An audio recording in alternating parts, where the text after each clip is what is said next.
صينية سمك بقى يا جماعة معمولة كده بمزاج عالي، حاجة كده على الرايق، وانا اللي يعرفني يعرف ان انا من عشاق السمك. فصينية الماكريل دي المرة دي بقى السيمبل قوي، مفيش فيها اي خزعبلات كده ولا افتكاسات. وزي ما انتم شايفين كده شوية خضار بساط زي الفل. هنعمل صينية سمك بقى جميلة جدا، غير اللي عملتها قبل كده خالص. اهم حاجة في الحكاية كلها شوية التوم اللي قدامكم دول يا جماعة. التوم ده عليهم معلقة ونص من الملح، على معلقة كمون كبيرة، ومعلقة من الكاري الهندي. وانا قلت اكتر من مرة الكاري في السمك بيدي طعم حلو قوي، خاصة الكاري الهندي. مع معلقة هريسة كبيرة، هريسة حلو اللي عملناها قبل كده على الصفحة. وشوية او رشة من الزعتر. واهم حاجة بقى يا جماعة في الماكريل نزود الليمون، لان من المعروف ان سمكة الماكريل شديدة الزفارة. فعصرت 3 ليمونات عليهم معلقة من الخل، وبعدين رشه من الزيت بتدي لمعه للدقه كده، بيبقى شكلها حلو جوه السمك وبره السمك. بصوا بقى، اهم حاجه شويه الشبت دول. الشبت ده انا حطيته في الدقه، لان انا الدقه دي هاكلها. وزي ما قلت لكم انا يعني من عشاق السمك، فهعملها بطريقه مختلفه المره دي.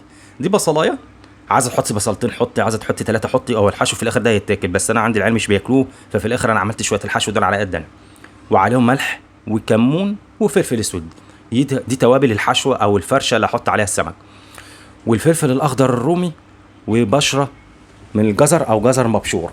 بصوا بقى، هرجع للدقه تاني، وخدت برضو شويه من الجزر المبشور حطيتهم في الدقه. يبقى الدقه دي توم بالتوابل بتاعته، وعليهم جزر، وعليهم ايه، شبت. تمام، زي الفل. هبتدي بقى هتبل او هحيق السمك. وانا بحيق السمك من بطنه كده، ووزعت التوابل بتاعتي، شايفينها شكلها جميل ازاي ومنوره وجميله قوي.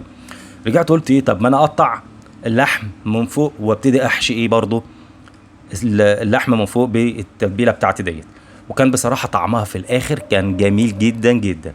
قطعت كده شرايح، شرحته كده من فوق ومن تحت، وحشيت تحقيقه التوم اللي انا عاملها بالمنظر اللي انتوا شايفينه دوت، بعد ما حشيت البطن بتاعه.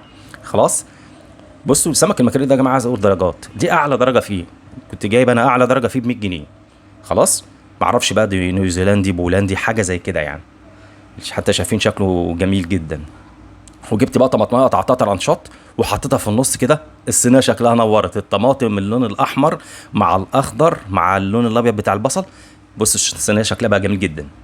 ورجعت بقى عملت ايه تاني، التوم اللي فاض حطيت عليه فنجان من الميه، ورشيت الميه ديت على وش السمك. هي دي السوائل بتاعتي، انا مش هحط ميه كتير عشان ما تبغبغش الدنيا، لان الطماطم والسمك والبصل هينزل ميه. وشرايح الليمون على الوش، وعصرة ليمون تاني، يبقى انا عصرت ليمون بره وحطيت شرايح ليمون من بره. وادي رشه الزيت، وحطيها ست الكل في الفرن بالظبط، هي ربع ساعه 20 دقيقه. وولعها معاهم الشوايه الاتنين مع بعض، هيطلع بالشكل الرائع ده.